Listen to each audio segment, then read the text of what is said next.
안녕하세요. 현직 셰프로 일하고 있는 34살 여자입니다. TV 예능 프로나 홈쇼핑 같은데 나오는 다른 유명 셰프분들처럼 제 이름 걸고 레스토랑을 하고 있고 그런 건 아니에요. 하지만 저도 언젠간 제 이름을 내건 레스토랑을 오픈하는 게 꿈입니다. 원래는 서울에 있는 유명 호텔에서 일을 했었고, 현재는 아는 지인이 가게를 내면서 호텔 일을 그만두고 경기도 외곽 북한강 근처에서 뷰 맛집이자 음식 맛집으로 유명한 레스토랑에서 월급 받으며 일하고 있어요. 34이라는 나이가 결혼하기에 이른 나이는 아니죠. 일에 정신이 팔려서 결혼이고 뭐고 제쳐두고 여태까지 열심히 살아왔어요. 그렇다고 제가 결혼의 뜻이 없는 건 아닙니다. 제 나이가 나이다 보니 명절 때만 되면 친척들이 결혼은 언제 할 거냐는 질문을 피해갈 수가 없는데 그게 그렇게 고역이 아닐 수가 없습니다. 저도 괜찮은 사람만 나타나면 결혼을 할 생각이 있었어요. 그런데 일이 너무 바쁘다 보니 사람을 만날 기회가 흔하지 않았죠. 더군다나 제가 주 5일 근무를 하고 있기는 하지만 바쁜 주말의 경우는 교대 근무를 하고 있는지라 주말에 쉬는 날이 한 달에 2번 정도밖에 안 되거든요. 그렇다 보니 안 그래도 모자란 시간이 더더욱 모자란 상황이었지요. 일이 바쁘다고 해서 결혼을 아예 손을 놓고 있던 건 아니었어요. 가족들한테는 모르게 해서 틈틈이 중간중간 연애를 하고 있기도 했었죠. 그중에 결혼 이야기까지 나올 정도로 깊게 만난 사람은 없었는데 하나같이 말하는 게 주말에 시간 맞추기가 너무 어려운 게 힘들다는 의견이 많았습니다. 특히나 직장을 서울에 있는 호텔에서 경기도 외곽 쪽으로 옮기게 되면서 애써 맞추던 시간마저도 더 맞추기 힘들어진 상황이었어요. 그렇다고 제가 밥 벌어먹고 사는 일이 이건데 결혼 하나 하자고 해서 여태껏 쌓아온 경력도 다 포기해버리는 게 맞는 건가 싶었어요. 언젠간 제 이름으로 레스토랑을 오픈하고 그때부터는 저도 당연히 일을 하겠지만 월급 셰프도 고용하게 될 테니 그때 되면 아무런 문제가 없을 거다 하고 긍정적으로 생각해 보려 했지만 솔직히 꿈만 같은 이야기지 당장은 이뤄지지도 않을 현실성 없는 망상에 불과했습니다. 10년 일하면서 모아놓은 돈은 꽤나 많은 편이지만 제 이름으로 가게 오픈하기엔 터무니없이 부족한 돈이었거든요. 그냥 한 해 한 해 한 명씩 제 주변 친구들부터 예전부터 같이 일해오던 사람들. 결혼하는 거 구경이나 다니면서 추기하고 그렇게 결혼은 저랑 인연이 없는 건가 하는 생각만 갖고 살았네요. 그러다 작년 겨울 어쩌다 보니 인연이 다 남자친구가 생기게 되었습니다. 그때 당시에는 드라마에서나 나올 법한 운명적인 상대가 나타났다 생각했었죠. 그런데 하필 그 드라마 장르가 하고 많은 드라마 중에 막장 드라마일 거라고는 그때는 상상조차 하지 못했네요. 남자친구의 나이는 37이었고 해 바뀌면 38에 곧 40을 앞두고 있었다 보니 연애 시작하면서부터 서로 결혼을 어느 정도 염두에 두고 있었던 것 같아요. 그 덕에 연애 시작과 동시에 서로의 결혼관에 대해서 이야기를 나누는 사이까지 금세 발전하게 되었습니다. 조건만 따져본다면 처음엔 이 사람이 왜 여태껏 결혼을 못했나 하는 생각이 들 때가 많았습니다. 저야 주말에도 일 때문에 시간 내기가 힘들어 연애할 시간이 부족했었다는 변명거리가 있었지만 남자친구의 경우는 저처럼 주말에 출근할 걱정 없는 안정적인 공기업을 다니고 있는 사람이었거든요. 연봉도 나쁘지 않고 외모만 두고 보더라도 어디 빠지는 점이 있는 사람이 아니었어요. 대출이 조금 남아있다고 하기는 했지만 자가로 집도 보유하고 있었고요. 성격도 굉장히 좋았습니다. 그동안 저와 연애했던 사람들이 하나같이 입을 모아 말했던 게 제 스케줄 문제였는데 남자친구는 그런 제 사정 또한 전부 다 이해해주는 사람이었어요. 그 먼 길 마다하지 않고 제 체력 생각해준다고 데이트도 제가 사는 곳 근처에서만 했었고요. 남자친구 집까지 차로 못해도 1시간은 걸리는 거리를 일주일에 2~3번씩 와주면서 불만 한마디 말한 적이 없는 사람인데 당연히 고맙지 않을 수가 없었지요. 그 덕에 저도 이 결혼에 대해 어느 정도 확신을 갖게 되었습니다. 연애 시작하자마자 결혼 이야기를 꺼냈던 게 너무 성급했던 게 아닐까 하던 시기도 있었는데 그 시기는 생각보다 금방 지나갔고 언젠가부터는 저도 이제 곧 결혼하겠구나 하는 생각을 갖게 되었습니다. 그런데 결혼 이야기가 어느 정도 진행되면서 이 사람이 왜 여태껏 결혼을 못했는지 그 이유를 알게 되었습니다. 뭐 말할 것도 없지요. 결혼이 일륜지 대사라고들 하잖아요. 둘만 서로 좋다고 이 결혼을 하기에 남자친구의 가족들이 그 누구도 감당할 수 없는 사람이라는 걸 알게 되었거든요. 처음 예비 시어머니를 만나게 되었을 때까지는 예비시댁이 그런 사람들이라는 낌새조차 눈치를 채지 못했습니다. 어쨌든 저도 서비스직에 몸담고 있는 사람이다 보니 소위들 말하는 여러 진상들을 많이 봐왔어요. 그래서 제가 나름 사람 보는 안목이 있다고 생각했는데 처음 만난 예비 시어머니는 그냥 평범하게 좋은 사람처럼 보였거든요. 제 직업이 셰프라는 이야기를 듣고는 우리 아들 결혼하면 만난 거 많이 먹겠구나 하면서 좋아하셨었죠. 아무래도 아들 나이가 나이다 보니 길게 볼 거 뭐 있냐며 하루빨리 결혼 날짜부터 잡으라는 식으로 보챘던 걸 제외하면 별다른 이상한 점이 없는 평범한 사람이었어요. 그런데 그 평범한 예비 시어머니 옆에 예비 신우라는 존재가 함께하게 되니 그 시너지가 이루 말할 수 없을 정도로 커지더라고요. 예비 신우를 처음 만나게 된 건 양가 상견례 자리였습니다. 양가 상견례도 별 문제 없이 마쳤어요. 저희 부모님 모셔다 드리고 저도 집에 가려는데 예비 신우가 저를 붙잡더군요. 처음 만났는데 인사라도 제대로 나눠야지 않겠냐면서 저랑 남자친구, 예비씨 부모님 같이 해서 이야기 좀 하다 들어가라고 하면서 말이지요. 그날 자리가 양가 상견례 자리였다 보니 예비 신우가 그 자리에서 발언의 기회가 많지는 않았어요. 동생 와이프의 자기 옳게 될 사람인데 저를 궁금해하는 건 당연하다 싶었지요. 하지만 저도 곧바로 출근을 해야 하는 상황이었다 보니 나중에 자리를 따로 만들면 어떻겠냐고 대답했지요. 레스토랑에는 상견례가 있어서 출근이 조금 늦을 수도 있다고 양해를 구해놓았던 상황이긴 하지만 예비 신우랑 따로 자리를 만들면 못해도 2-3시간은 더 지체될 게 뻔했으니 이해 좀 해달라고 했죠. 그런데 평범하게 좋은 분이라고 생각했던 예비 시어머니가 제 어깨를 손바닥으로 한 대 툭 치면서 예비 신우가 얼마나 바쁜 사람인지에 대해서 구구절절 이야기를 하더군요. 요는 오늘 이 자리를 위해 예비 신우가 바쁜 시간을 내줬는데 그냥 보내는 게 말이나 되냐면서 식당에다가 전화해서 못 간다 말하고 자리를 빛내라고 하더라고요. 제가 예민한 걸 수도 있었겠지만 제 나름대로 프라이드를 갖고 일하고 있는 레스토랑을 두고 주방이 어떻게 돌아가는지도 모르면서 메인 셰프인 제가 없어도 충분히 돌아가는 식당 취급을 하는 것부터 기분이 팍 상했습니다.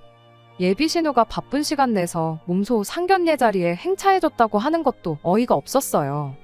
남자친구한테 들어서 예비 신우에 대해서는 어느 정도 이미 알고 있던 상황이었습니다. 원래는 병간호 도와주는 일을 하고 있었는데 그때 간호해주던 환자분과 인연이다 그 집 아들과 결혼을 하게 되었고 현재는 전업주부로 집에서 아이 둘 키우고 있다고 들었어요. 애 둘 키우는데 아이 맡겨놓고 상견례 자리까지 나오는 게 힘들기야 했겠지만 도무지 시간을 낼 수 없는 상황에 어떻게든 시간 내서 나왔다고 하는 말이 솔직히 저한테는 말도 안 되는 소리라는 생각밖에 들지 않았었어요. 그 와중에 남자친구가 참 못 믿어 보이기 시작했습니다. 실랑이를 길게 한 건 아니지만 제가 바로 출근해야 한다는 것도 알고 있었고 상황이 여의치 않다는 식으로 이야기를 하고 있는데도 제 편에 서서 말 한마디 해주지 못하고 있었거든요.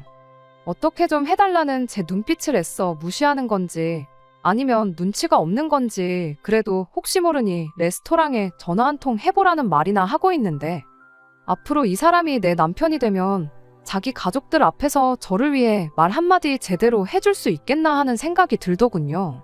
하는 수 없이 결국 레스토랑에 전화를 걸게 되었습니다.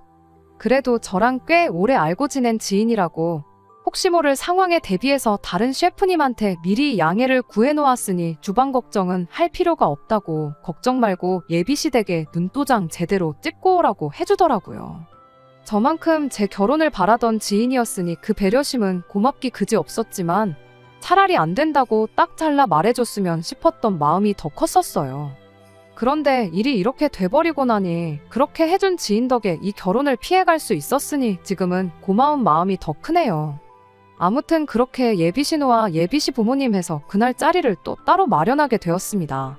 상견례 하면서 식사는 했다 보니 근처에 있는 조용하고 분위기 좋은 카페로 향했죠. 대화를 나누면서 더더욱이 이 자리가 굳이 필요했었나 하는 느낌을 지울 수가 없었습니다. 예비 신우가 물어보는 질문들은 뻔하디 뻔한 질문들밖에 없었거든요. 가족 관계는 어떻게 되냐? 레스토랑에서 일하면 돈은 얼마나 버느냐 하는 제 개인적인 부분에 대한 질문들 말이에요. 이 질문들은 물론 예비 시어머니한테 처음 인사드릴 때 전부 다 나눴던 이야기이기도 했고요. 예비 시어머니가 대답해줘도 모자랄 거 없이 충분한 내용들을 출근해야 하는 사람 붙잡아서 하고 있으니 그저 속이 답답할 노릇이었습니다. 면접 보는 것도 아닌데 예비 신우는 노트랑 펜까지 꺼내서 제가 하는 말들을 적어놓고 있는데 그것도 솔직히 기분이 너무 나빴어요. 그러다 예비 신우가 꺼낸 질문에 상견례 잘 마치자마자 3시간도 안 돼서 결혼 전부터 시자짓 하려는 집구석에 파혼 선언하고 결혼 뒤집어 엎어버리고 나오게 되었습니다. 제 호구조사가 다 끝나고 나니 대화의 주제라고 할 만한 것도 없었습니다.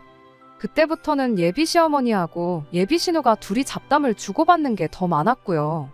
지나가면서 저 들으라고 하는 건지 제 속을 긁으려고 일부러 꺼낸 이야기인지는 모르겠지만 예비 신우가 예비 시어머니한테 먼저 그래도 음식하는 애가 며느리로 들어오니까 명절 때 되면 엄마가 좀 편하겠다 이런 소리를 하더군요. 이미 시작부터 며느리이자 옳게 기선제압을 하려는 게 눈에 선했고 그 상황에 입 꾹 닫고 앉아서 커피나 홀짝이고 있는 남자친구가 원망스럽기까지 했어요. 한참 둘이서 제 속 긁는 잡담을 주고받다가 예비 신우가 갑자기 저한테 자신 있는 요리가 뭐냐고 물어보더라고요. 이때부터는 정말 제가 예비시 가족하고 대화를 나누려고 온 자리인가? 아니면 호텔 주방 면접을 보러 온 자리인가 싶을 정도로 제 요리 실력에 대해 구체적인 질문을 꺼내기 시작했어요. 호텔에서 일했던 경력이 있다 보니 한식, 양식, 중식 크게 장르에 구애받지 않고 웬만한 건 다 할 줄 안다고 대답했죠. 그 중에도 제일 자신 있는 건 양식이고 특히 파스타류에 자신이 있다 대답했어요. 지금 일하는 곳에서도 제 파스타가 가장 인기 메뉴이기도 했고요. 예비 신우는 저희 대답에 파스타는 조금 아닌 것 같다는 알 수 없는 대답을 하더니 그 질문에서 좀 더 구체적인 질문을 해대기 시작했습니다. 갈비찜 같은 건 할 줄 아느냐, 잡채 같은 건 할 줄 아느냐 하는 식으로 말이에요. 저는 그게 앞서 말한 명절에 예비 시어머니 편하겠다고 꺼냈던 이야기의 연장선인 줄 알았는데 그게 아니었습니다. 난데없이 예비 신우가 제 다음 주 스케줄을 물어보더니 그 주 토요일에는 되도록 시간을 비우라고 하더군요. 그 주 토요일은 제가 근무가 없는 날이긴 했지만 예감이 이상한 게 그 사실을 말해주면 안 되겠다는 생각이 퍼뜩 들어서 그날은 일이 바빠서 안 된다고 거절했습니다. 어이가 없는 건 애초부터 제 스케줄은 안중에도 없었다는 듯이 오늘도 안 된다고 했는데 되지 않았냐며 또 식당에 말해서 일을 빼고 시간을 비우라고 아예 명령을 하더라고요. 어차피 제 사정은 봐줄 생각 없어 보였고 그럼 왜 그러는지 이유라도 알자 싶어서 왜 토요일에 제 시간을 비우라 하느냐고 제가 먼저 물었습니다. 이유를 알고는 저도 얼이 빠져서 예비신우랑 남자친구를 번갈아 가면서 쳐다봤네요. 그날이 예비신우네 시아버지 생신이라고 했으니까요. 예비신우네 시댁 생일 잔치에 따라가서 생일 축하 노래나 부르고 오라고 저를 부른 건 당연히 아니었지요. 갈비찜이며 잡채며 잔치 음식 말할 때부터 알아봤어야 했어요. 저보고 그날 생신상을 차리라고 꺼낸 이야기였으니 말이죠. 제가 예비 며느리가 아니라 이미 결혼해서 진짜 저 집구석에 며느리로 들어가 있던 상황이었어도 어린 반푼어치도 없는 소리였지요. 내 시아버지 생신상을 차리라고 해도 요즘 세상 돌아가는 분위기에 할까 말까인데 저한테는 남이나 마찬가지인 예비신우의 시아버지 생신상을 차리라고 하고 있는 예비신우를 보니까 지금 저 사람이 제정신인가. 아까 상견례 하면서 먹은 음식이 뭐 잘못돼서 어디 나사 하나 빠져가지고 저런 소리를 하고 있는 건가 하는 생각뿐이었습니다. 대답할 가치도 없는 질문이라서 대번에 제가 왜 그쪽 집안 생일상을 준비해야 되냐고 싫다고 거절했어요. 그랬더니 예비신우가 우리 집에 점수 따고 싶은 생각이 없냐는 헛소리를 하는데 그때쯤부터는 진짜 저게 뭘 잘못 먹고 나왔구나 싶더라고요. 내가 그쪽 집에 점수를 왜 따야 하냐고 평생 얼굴 두세 번은 볼까 말까 한 남이나 마찬가지인 사람들 아니냐고 했더니 그쪽 집구석 시어머니 생신상까지 제가 차려주면 1년에 최소 2번은 보지 않겠냐고 하길래 저도 남자친구 얼굴 봐서 여지껏 참고 있었는데 더는 참아야 할 이유가 없다는 생각이 들었고 할 말은 해야겠다는 생각뿐이었습니다. 지금 저랑 장난치는 거냐고, 장난치는 거면 재미없으니까 그만하라고 했어요. 지금 그만하면 사과도 따로 안 받겠다고 했죠. 예비 시어머니는 네 형님 될 사람인데 말투가 그게 뭐냐고 대번에 제 말투부터 지적을 하길래 예비 시어머니한테도 한마디 했습니다. 지적질을 할 거면 제 말투를 지적할 게 아니고 가당치도 않은 소리를 당연한 듯 말하는 예비 신우부터 지적하셔야 하는 게 맞지 않냐고요. 그리고 예비 신우한테 한마디 더 쏘아붙였습니다. 그쪽 시댁에 내가 만든 음식을 대접하고 싶으면 그렇게 하게 해주겠다고요. 다만 다른 손님들하고 똑같이 저희 레스토랑에 2주 전부터 예약해서 손님으로 와서 돈 내고 먹고 가라고 했어요. 그 방법 말고는 그쪽 시댁에서 내가 만든 음식 먹을 일은 없을 테니 꿈도 꾸지 말라고 했죠. 여태껏 가만히 커피만 쪽쪽 마시고 있던 남자친구는 제가 화를 내니 그제서야 눈치를 보기 시작하는데, 그것도 제 눈치를 보는 게 아니라 여태껏 짧은 시간이나마 헛소리를 쏟아내던지 누나랑 제 말투 지적했다가 본전도 못 찾고 부들거리고 있는 자기 엄마 눈치를 보고 있었네요. 아마 이미 이때부터 결혼은 물 건너갔구나 하는 걸 본능적으로 예감했던 것 같았고, 저도 더는 미련 두지 않고 제 할 말은 해야겠다는 생각이 들었습니다. 예비 시어머니는 또 제 말투를 가지고 지적을 하더니 식당 일이나 하는 주제에 내 아들하고 결혼할 수 있게 허락해준다고 했으면 고마운 줄 알아야지. 저 하는 꼬라지 좀 보라면서 성질이 저러니까 식당 일밖에 못하고 있는 거 아니겠냐고 하더군요. 돈 받고 남들 밥 차려주는 걸로 먹고 사는데 다른 사람도 아니고 예비시댁 가족들 밥 차려주라는 말이 그렇게 기분이 나빴냐면서 자꾸 제 직업을 걸고 넘어지길래 똑같이 예비신우한테도 한마디 해줬습니다.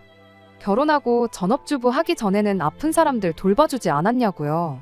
잘하는 일이 있는데 집에서 애나 키우면서 재능 낭비하지 말고 시골에 계신 저희 할머니가 지금 간병인이 필요한데 거기 가서 우리 할머니 좀 도와달라고요. 그러면 내가 우리 레스토랑 와서 그쪽 시부모 밥 한 끼 사 먹을 용돈 정도는 챙겨줄 테니까 그렇게 한번 해보라고요. 모르긴 몰라도 남 시켜서 차려낸 생신상보다 일해서 번 돈으로 사주는 파스타 한 접시가 예비신우 시부모가 보기엔 훨씬 더 감동적일 거고 며느리 잘못 봤다고 생각하고 있다는 그 여론도 한 방에 뒤집어 버릴 수 있지 않겠냐고 전곡을 찔러버렸죠. 예비신우가 그때부터 씩씩대기 시작하더니 눈에 눈물이 그렁그렁해서는 더 이상 말을 잇지 못하더라고요.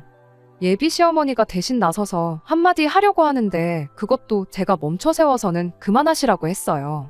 더 해봐야 예비 신우만 더 비참하게 만드는 거 아니겠냐고요. 그동안 식당이라는 천한 며느리 보게 될까봐 알게 모르게 소가리를 하셨나 본데 축하드린다고. 오늘 일로 저 같은 며느리 볼 일은 없게 되었으니 앞으로 신우네 시댁 생신상도 척척 차려내고 시댁 말이라면 죽는 신용도 하는 그런 사람 찾아서 아드님 결혼시키라고 했습니다. 그런 사람 찾을 수 있기는 있겠냐고, 그래도 혹시 모르니 한번 열심히 노력해보라고 말하고 저는 자리에서 일어났습니다. 그제서야 저도 제정신이 들고 주변 환경이 눈에 들어오기 시작했는데 얼마나 소란스러웠던 건지 카페 안에 온 손님들이 저희 쪽을 쳐다보고 있었어요. 제가 밖으로 걸어 나오는데 몇몇 분들이 정말 잘했다는 표정으로 저한테 엄지를 척하고 내밀어 주시고 그랬는데 솔직히 자랑스러웠다기보단 쪽팔린 게 더 컸고 그렇다 보니 평소보다 훨씬 더 빠른 걸음으로 도망치듯 카페를 뛰쳐나오게 되었습니다. 카페에서 저만치 멀어지고 나니 저 멀리서 남자친구가 저를 쫓아 뛰어오고 있더라고요. 더 볼 일 없으니까 오지 말라고 멀찌감치서 소리를 질러댔는데도 기어이 제 옆까지 오더라고요. 자기 가족들을 대신해서 저한테 사과하는 것까지는 바라지도 않았는데 갈 길 가던 저를 불러세워서 한다는 소리가 이대로 가면 어떡하냐는 겁니다. 이대로 가면 파혼이라고. 분위기가 좀 과열된 것 같은데 잠깐 추스리고 저녁 식사라도 같이 하면서 풀어보자고 하는데 그 상황에서 예비신우랑 예비시어머니한테만 한마디 했지 이 자식한테도 중요한 말 한마디 해준다는 걸 까먹고 그냥 나왔다는 게 생각이 나더라고요. 그래서 너도 그 나이 먹고 그랬으면 정신 똑바로 차리라고 했네요. 그 와중에 오빠한테 너가 뭐냐고 지적을 하길래 진짜 오늘 너네 누나랑 자리를 가졌던 게 천만 다행인 것 같다고. 어영부영 그냥 넘어갔다가 혹시나 결혼이라도 했으면 빼도 박도 못했을 텐데 완전 조상신이 도운 느낌이라고 해줬죠. 연애 초반에는 왜 너 같은 사람이 아직도 결혼을 안 했나 싶었는데 이제 보니 알겠다고. 안 한 게 아니라 못한 거 아니냐고 전곡을 찔러줬습니다. 보나마나 그 나이 먹고 결혼하겠다고 집에 데려온 상대가 내가 처음은 아닐 테고 다 너네 누나랑 어머니 겪어보고 도망친 거 아니냐고 물었는데 아무 대답도 못하는 게 제가 말한 게 틀린 말은 아니었나 보더라고요.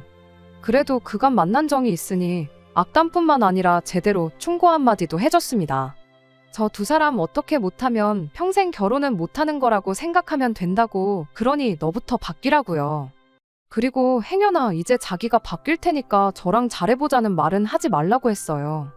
솔직히 따라오면 저도 다시 생각해봐야겠다 하는 마음이 아예 없었던 건 아니에요. 그런데 제 말 듣고 제자리에 가만 서서 고개만 푹 숙이고 있는 걸 보니 저 자식 저거 평생 저렇게 가족들 눈치만 보면서 결혼도 못하고 살겠구나 싶은 생각이 들더라고요. 그 꼴을 보고 집에 왔더니 결혼 문턱까지 갔다가 파혼하게 된 게 하나도 아쉽지가 않고 제 속이 다 후련했습니다. 내년 초에는 결혼하겠구나 하던 제 개인적인 소망은 이루어지지 않게 되었지만 결혼이 뭐라고 저를 결혼 전부터 종부리듯 대접해주는 집에 제 발로 자처해서 며느리가 되겠다고 들어가겠어요? 한동안은 그냥 하던 대로 일에나 열중하고 지내야겠어요. 예비 시어머니도 한때는 며느리였을 테고 예비 신우 또한 지금 한 집의 며느리일 텐데 왜 똑같은 입장이 되는 저를 부려먹지 못해 저렇게 안달이었는지는 솔직히 아직도 의문이네요.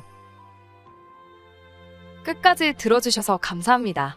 오늘의 사연은 여기까지입니다. 구독과 좋아요, 알람 설정 부탁드리고 더 좋은 사연으로 다시 찾아뵙겠습니다. 감사합니다.